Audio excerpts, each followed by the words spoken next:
Fala, Sérgio. Olá, Edi, tudo bem com você? Tudo bem? Graças a Deus, estou ouvindo muito bem sua voz aí. Gratidão aí pelo retorno aí, por ter acessado. Sérgio, vamos lá então. Tá me ouvindo bem? Ouço bem. Muito obrigado pelo convite e pela gentileza antes de mais nada, Edi. Imagina.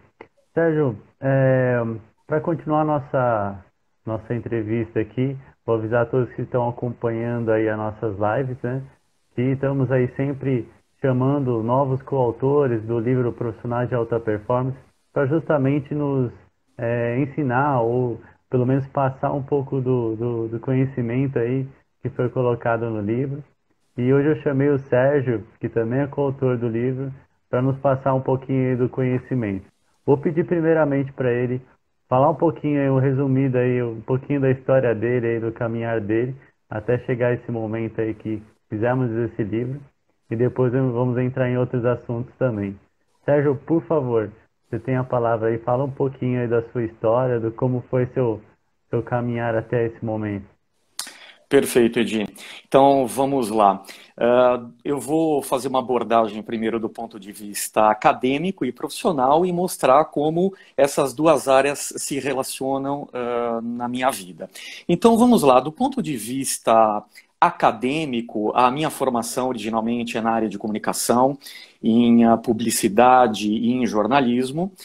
E na medida em que, do ponto de vista profissional, eu observei a necessidade de me especializar, de buscar aperfeiçoamento dentro da área, eu fui buscar algumas pós-graduações, a chamada pós-graduação Lato Sensu.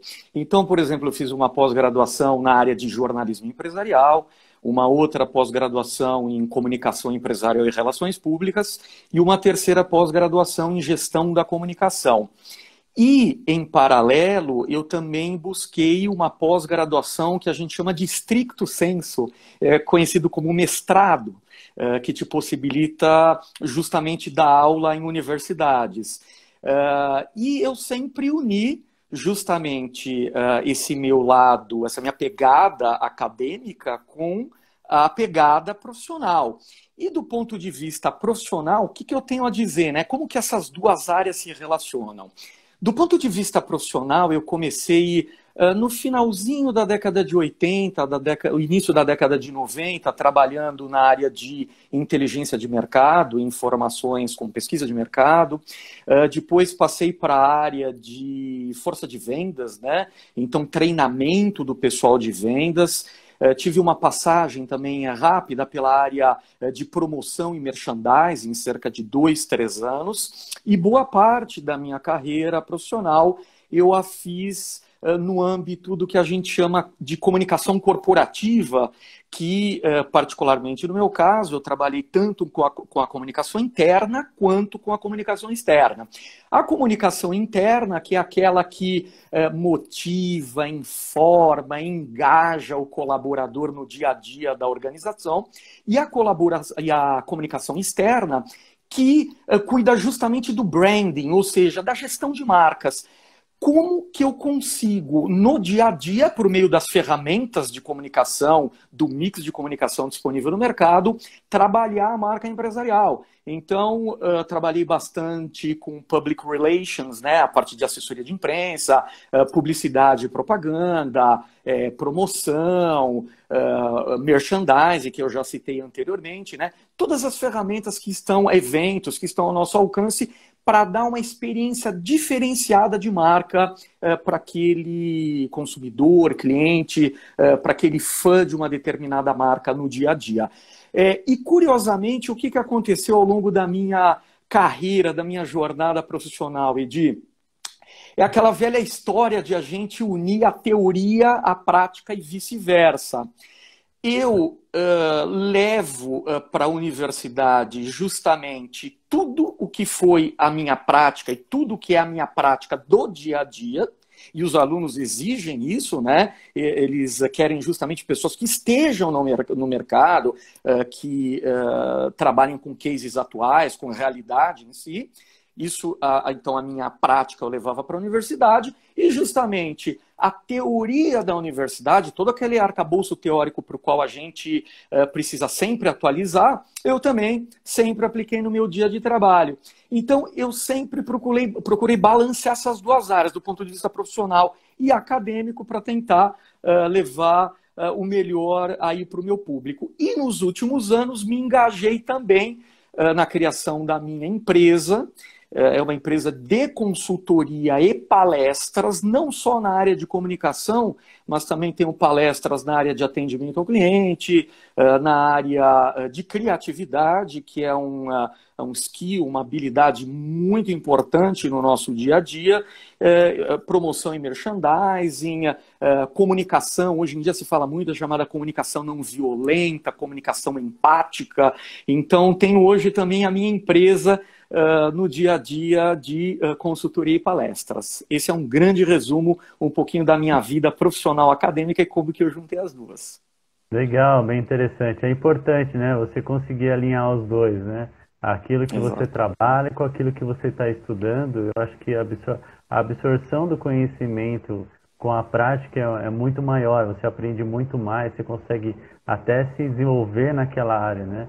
Tanto é que a gente chega até na parte da alta performance. A gente fala muito também que a alta performance você precisa realmente estar alinhado com você, né? Você tem que fazer aquilo, trabalhar com aquilo e estudar também sobre aquilo, porque vai realmente engrandecer aquele trabalho que você está fazendo, né? Com mais técnica, com mais conhecimento, com mais habilidade, às vezes, né? Que você precisa para você justamente trazer uma alta performance, né? Mas fala um pouquinho, tem algum projeto que você se desenvolveu aí que seja importante para você, que você poderia nos citar aqui, ou você não pode citar? Ou não, Do ponto de vista profissional, Edi, existem muitos lançamentos, principalmente de produtos com os quais eu estou trabalhando. Portanto, na parte de comunicação e marketing, esses produtos ainda, por não terem sido lançados, eu não posso citar as marcas particularmente. Então, são projetos que me trazem uma grande satisfação pessoal, uma grande satisfação profissional, e eles também têm uma ligação muito clara com o meu capítulo lá no livro, né, de alta performance, porque, afinal de contas, o desenvolvimento de projetos de vida tem uma íntima relação com a alta performance. Por quê? Eu costumo dizer o seguinte: quando a gente vai falar sobre profissionais de alta performance, a primeira pergunta fundamental para a gente fazer é a seguinte: qual o seu propósito de vida? Então, qual a sua missão, qual a sua visão, quais os seus valores? Missão encarada como justamente a sua realização presente, né? Eu vim ao mundo para quê? Né? Qual a minha missão? A minha visão? Qual o meu projeto de futuro? Valores? Quais as crenças nas quais eu acredito? E, partindo justamente da sua pergunta, né, se existem projetos que me trazem satisfação, eu jogo essa pergunta também para as pessoas que estão nos assistindo e faço o seguinte questionamento: os projetos nos quais vocês estão trabalhando, eles têm a ver com o propósito de vida de vocês? Ou seja, você e a empresa na qual você trabalha tem o mesmo propósito? Porque, afinal de contas, falar de alta performance, acima de tudo, é a gente ter satisfação com o que a gente faz, é falar de propósitos de vida. E eu coloco no meu capítulo do livro Profissionais de Alta Performance uma coisa muito interessante, na verdade, algumas pesquisas que chegam a ser até estarrecedoras, Edi. Eu vou citar duas dessas pesquisas que tiveram o mesmo foco e com resultados muito parecidos. E, em 2018, o Instituto Locomotiva fez uma pesquisa que chegou à conclusão de que aproximadamente 60% dos brasileiros estão insatisfeitos com seu emprego atual. E uma pesquisa semelhante foi feita pelo Instituto ISMA Brasil, que chegou a dados ainda piores. esses dados nos mostram que 75% dos brasileiros estão insatisfeitos com o trabalho atual. Então, é uma coisa impressionante, porque tem alguma coisa muito errada. E em palestras e mesmo na sala de aula, muitos alunos me perguntam: ah, mas eu quero ter sucesso, mas eu não consigo conciliar esse sucesso com o meu dia a dia porque eu não sou feliz. E eu costumo responder basicamente sempre a mesma coisa. Eu digo o seguinte: você não precisa ter sucesso para você ser feliz, mas você precisa ser feliz para ter sucesso.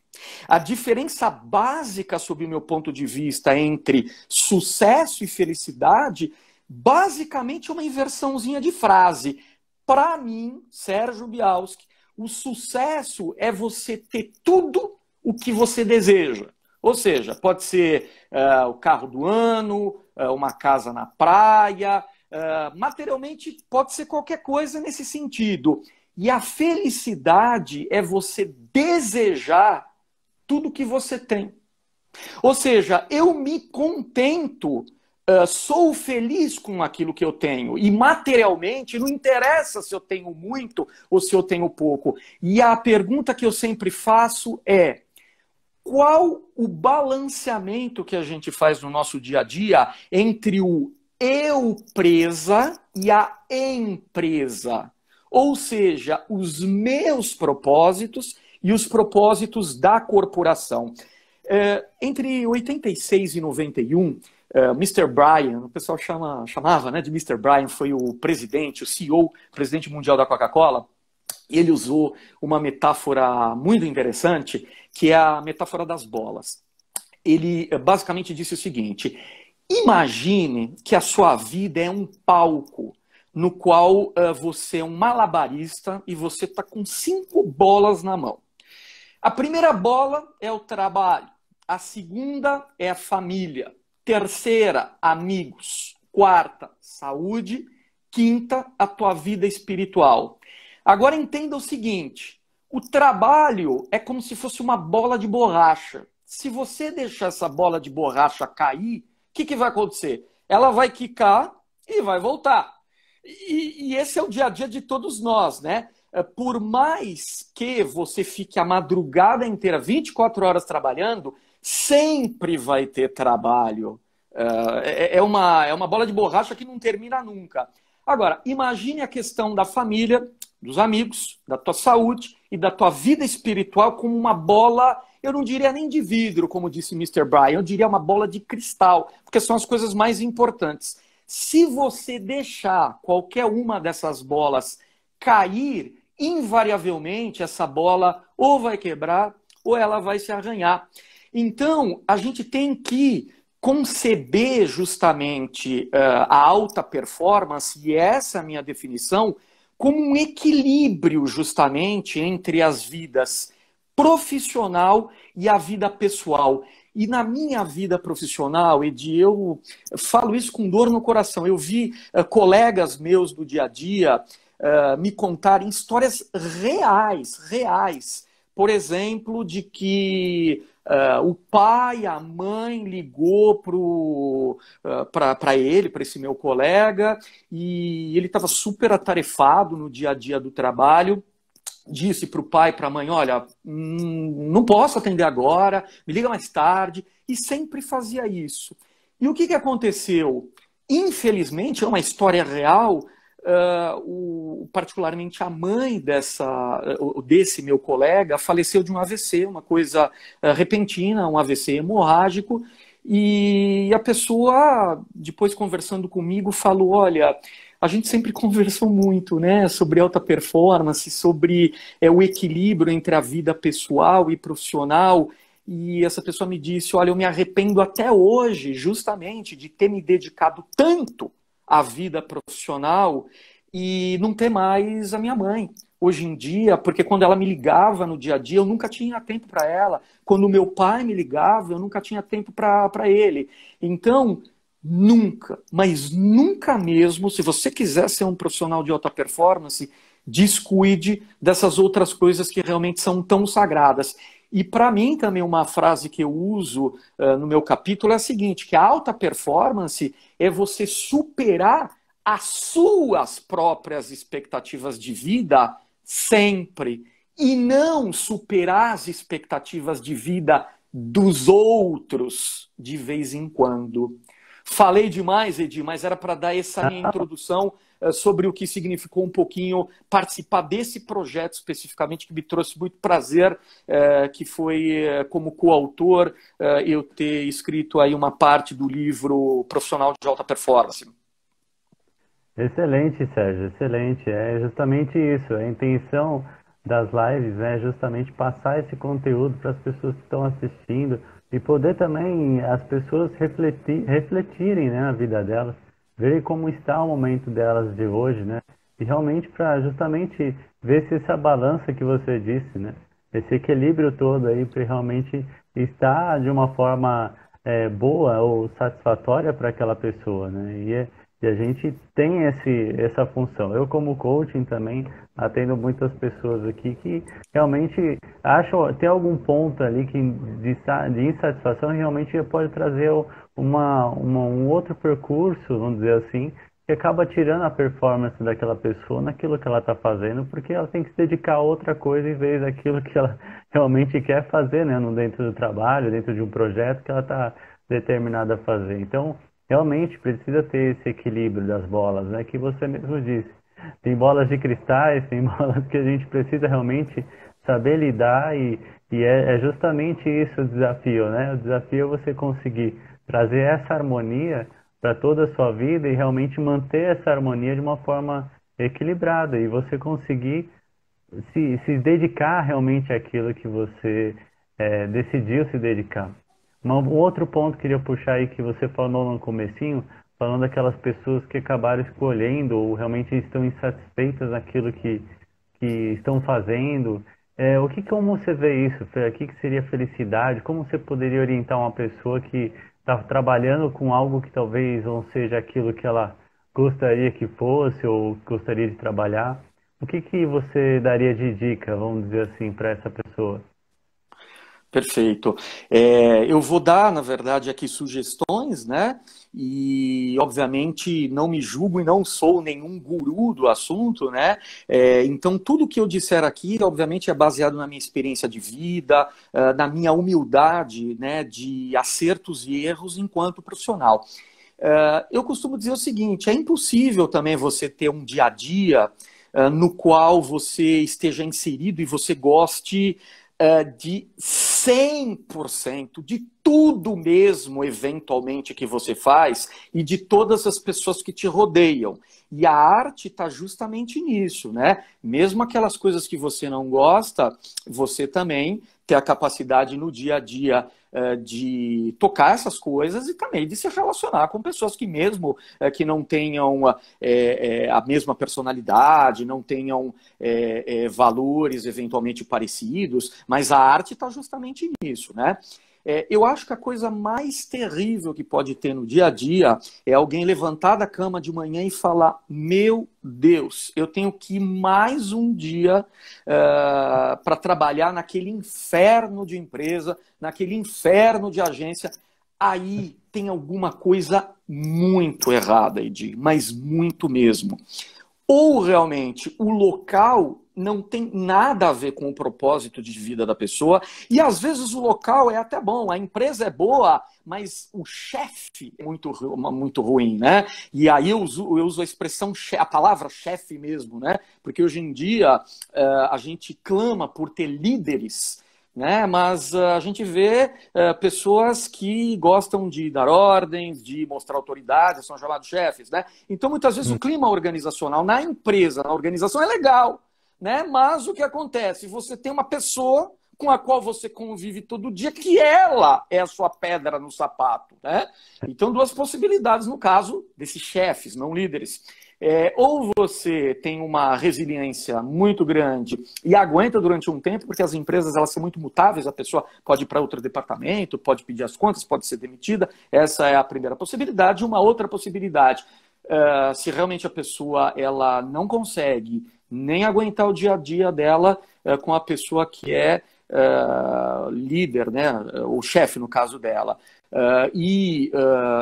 Não tem a ver o que ela executa com o que ela acha que é o propósito de vida dela, ela tem que partir realmente para outra jornada. Não adianta sofrer no dia a dia. Mas as pessoas me falam, mas eu tenho que sofrer porque eu tenho que pagar as contas, etc. Tudo bem, eu entendo perfeitamente isso, e ainda mais num período desses, né, que a gente vive, de pandemia, tantas pessoas perderam o emprego, a gente sabe como é importante a gente ter resiliência, a gente ter essa flexibilidade no sentido de se adaptar ao dia a dia. Mas se aquilo é um inferno, acho que essa palavra é uma palavra um pouco pesada, né? Mas para o seu dia a dia, que você levanta de manhã e chora assim dentro da tua alma, né? No sentido de que você não quer ir, de que aquilo não tem nada a ver com você, não é o seu caminho. Não é o seu caminho, você tem que partir para outra jornada. É o que a gente diz, né? Nós, como profissionais, temos que nos reinventar no nosso dia a dia. Eu edito com 50 anos. Agora, na pandemia, eu achei a possibilidade, mas com 50 anos, de fazer 2 novas graduações. Graduações online, cursos de 4, 5 anos online. Né? Então, não existe momento da vida para você querer se reinventar. Você tem que ter a humildade de falar, nunca é tarde. Eu vou recomeçar, eu tenho um propósito de vida, eu sei aonde eu quero chegar. Então, com 50 anos, a minha cabeça já está lá na frente pensando, puxa vida, quando eu efetivamente me aposentar com 60 anos, o que eu vou querer fazer da minha vida que vai me dar prazer? Né? Então, você já caminhar, você trilhar essa sua jornada para que você, com muita humildade, vá atrás das coisas que ainda não foram realizadas na sua vida. Nunca é tarde. Se eu, com 50 anos, né, tô falando aqui, puxa vida, eu já fiz graduação, pós-graduação, mestrado, e quanto mais eu estudo, mais eu tenho convicção da minha ignorância.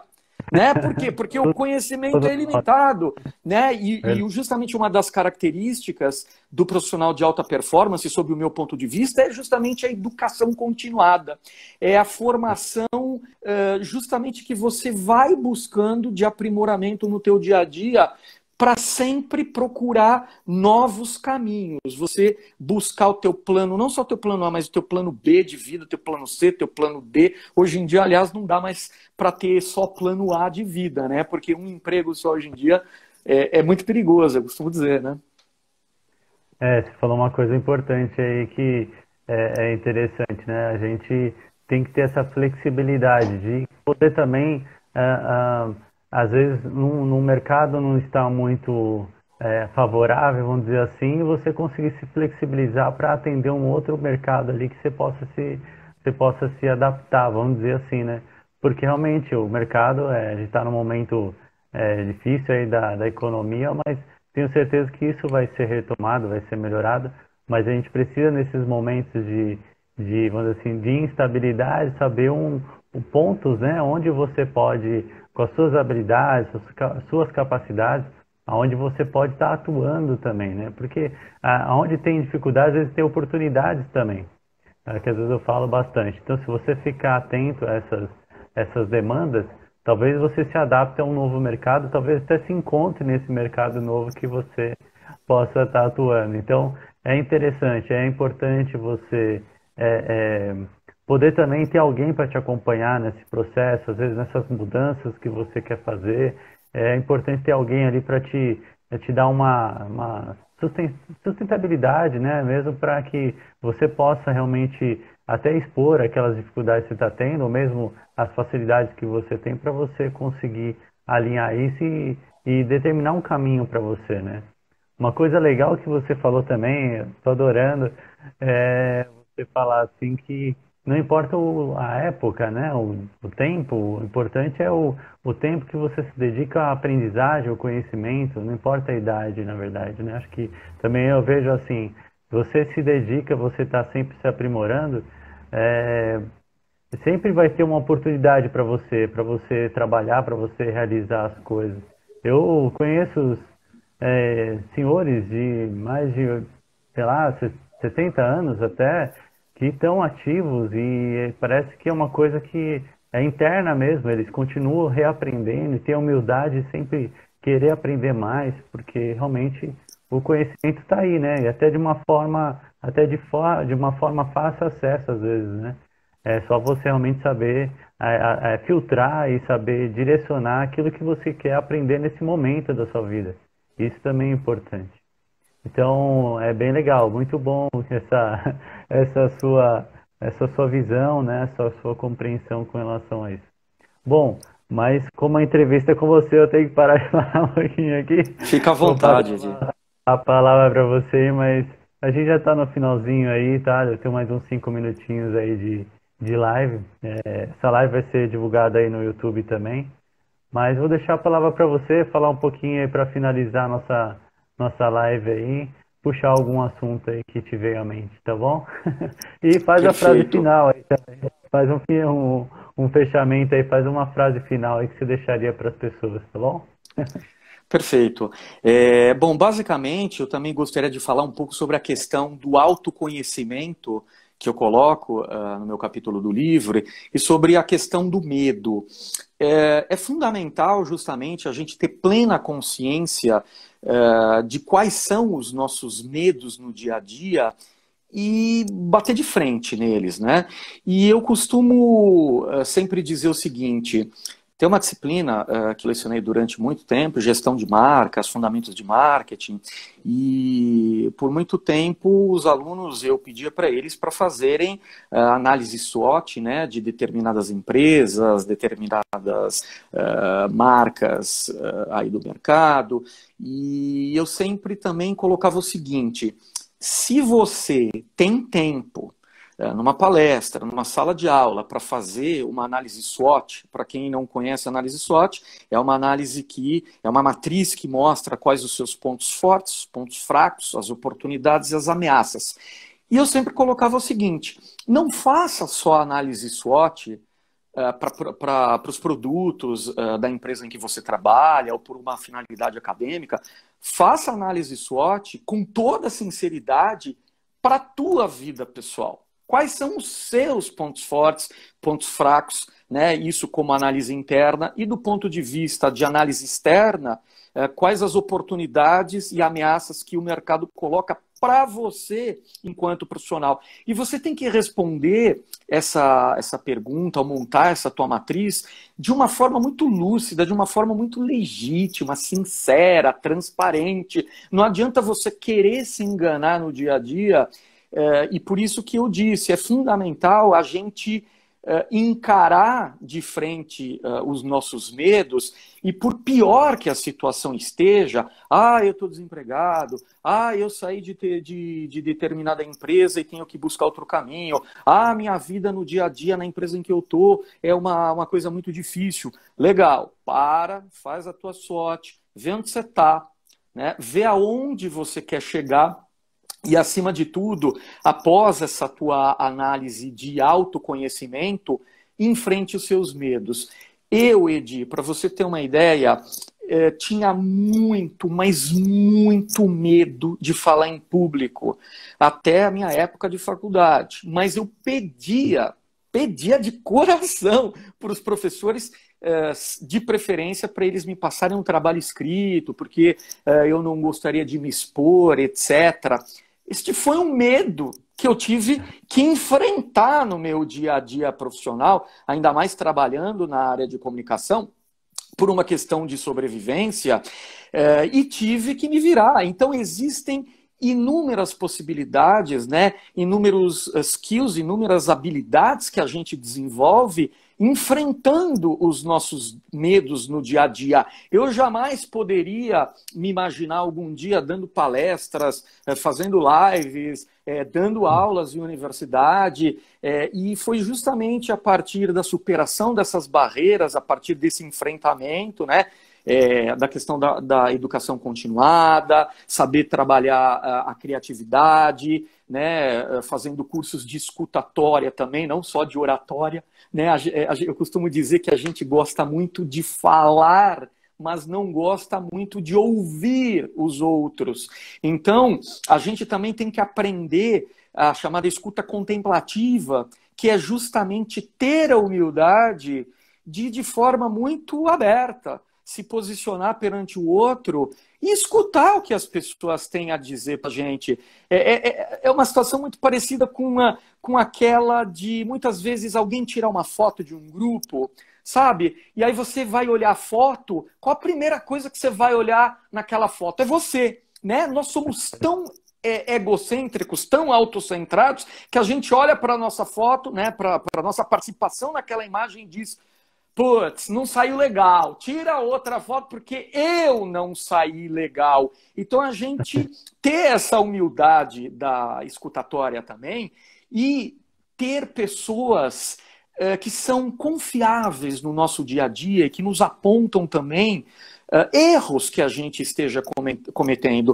A gente no dia a dia pode não ter a percepção, a gente fala, não, é que eu sei que eu estou certo, que eu sei que eu estou seguindo o meu caminho. Aprenda a escutar pessoas nas quais você confia. Eu não sei se é teu marido, tua esposa, teu namorado, tua namorada, teu pai, tua mãe, tua sogra, não sei, colegas de trabalho, não sei quem são essas pessoas, mas você tem que ter a humildade de escutá-las até como um elemento para a melhoria da tua auto-performance. Essa escuta ativa também ela é fundamental. Então, mensagem final.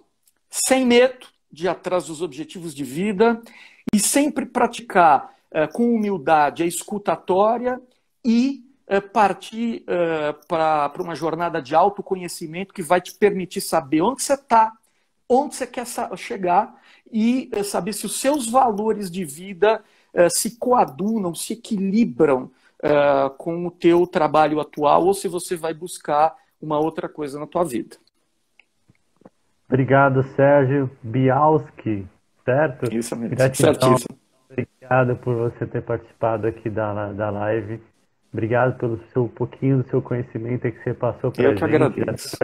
Deu para ver que dá vontade de ficar ouvindo realmente uma aula sua a semana toda para poder aprender mais.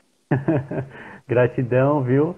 E fica aí a próxima live aí, eu vou falar um pouquinho também, vai ter um outro palestrante, amigo, irmão aí, que vai nos explicar também sobre mentoria.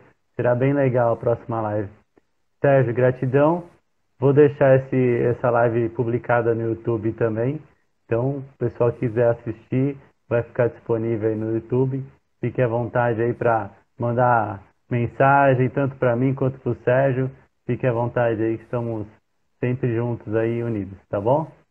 Gratidão. E para quem quiser, Edi, uma mensagem final, eu vou deixar o meu site, que é o www.sergiobialski.com.br. Quem quiser falar comigo, também pode acessar o meu site, meu nome e sobrenome, sergiobialski.com.br. Lá tem os meus contatos e eu responderei com maior. Gratidão, Sérgio. Então, acompanha lá. Então, acesse o site dele também. Gratidão. Fiquem com Deus aí a todos. Valeu. Uma boa noite. Obrigado. Até mais. Tchau, tchau.